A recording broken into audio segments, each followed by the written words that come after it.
नमस्कार साथियों, प्रोनाउन की दूसरी क्लास में आपका हार्दिक स्वागत है। पहले दिन अपने प्रोनाउन 10 प्रकार के होते हैं, ये बात अपने सीखी। उनमें से 5 प्रोनाउन अपने सीख लिए। छठे पे चलते हैं। इनडेफिनेट प्रोनाउन क्या होता है? इनडेफिनेट प्रोनाउन यानी कि अनिश्चयवाचक सर्वनाम।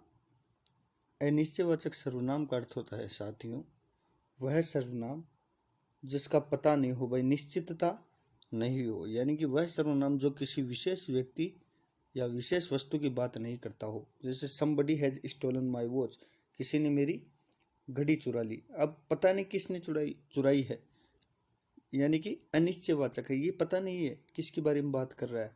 somebody has stolen my watch, किसी ने मेरी घड़ी चुरा ली, यानी अनिश्चयवाचक सर्वनाम। ऐसे प्रोनाउन जिनसे किसी निश्चित व्यक्ति या वस्तु का परिचय नहीं होता हो इंडेफिनेट प्रोनाउन कहलाता है। साथ समझ में आया? जैसे all, anybody, anyone, anything, everybody, everyone, everything, few, many, no one, nobody, ऐसे शब्द इंडेफिनेट प्रोनाउन को दर्शाते हैं। आगे चलते हैं अपन। आगे साथियों डिस्ट्रीब्यूटिव प्रोनाउन की अपन बात करें। डिस्ट्रीब्यूटिव प्रोनाउन यानी बंटनवाचक सर्वनाम, यानी वह सर्वनाम जो संज्ञाओं या सर्वनामों को बांटता हो बंटनवाचक सर्वनाम कहलाता है। जैसे each of the boys is going to play, each of the boys were going to play. जैसे take either of this two mangoes, one of the student is intelligent, यानी कि ये क्या है? डिस्ट्रीब्यूटिव प्रोनाउन है, बंटनवाचक है, ये संज्ञा और सर्वनाम को बांट रहा है। जैसे each of the boys is going to play, one of the student is intelligent, तो डिस्ट्रीब्यूटिव प्रोनाउन। आगे चलते हैं। रेसिप्रोकल प्रोनाउन और एक्सक्लेमेटरी प्रोनाउन। रेसिप्रोकल प्रोनाउन क्या है? सीधी सिंपल बात है साथियों, रेसिप्रोकल प्रोनाउन क्या है? यानी परस्परवाचक सर्वनाम। जब दो या दो से ज़्यादा संज्ञाएं या सर्वनाम एक दूसरे के साथ काम करते हों तो उसे परस्परवाचक सर्वनाम कहते हैं।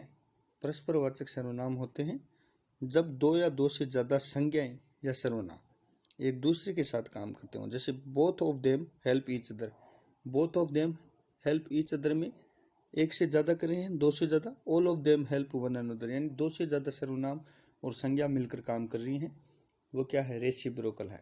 रशिया एंड अमेरिका दो से ज़्यादा है, Russia and America are jealous of each other, तो दो से ज़्यादा है। रेसिप्रोकल प्रोनाउन यानी कि वह सर्वनाम जो दो से ज़्यादा संज्ञा या सर्वनाम एक दूसरे के साथ काम करते हो रेसिप्रोकल प्रोनाउन कहलाता है। साथ अब एक्सक्लेमेटरी प्रोनाउन क्या है?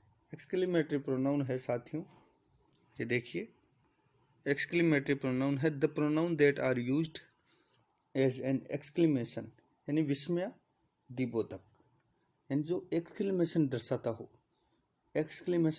हो, विस्मयादिबोधक दर्शाता हो, वो क्या है? प्रोनाउन एक्सक्लेमेशन प्रोनाउन है। जैसे what A foolish man he is, कितना मूर्ख व्यक्ति है, ये क्या दर्शा रहा है? मूर्खता, यानी उसकी एक्सक्लेमेशन दर्शा रहा है। ये देखो एक्सक्लेमेटरी चिन्ह रहता है पीछे।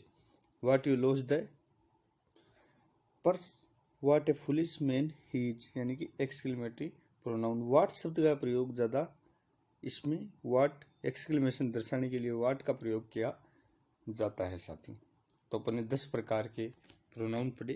Personal pronoun, possessive pronoun, reflexive pronoun और relative pronoun, reciprocal pronoun, distributive pronoun, demonstrative pronoun, interrogative pronoun, indefinite pronoun और एक्सक्लेमेटरी प्रोनाउन। साथियों इसी के साथ अपने प्रोनाउन समाप्त होते हैं।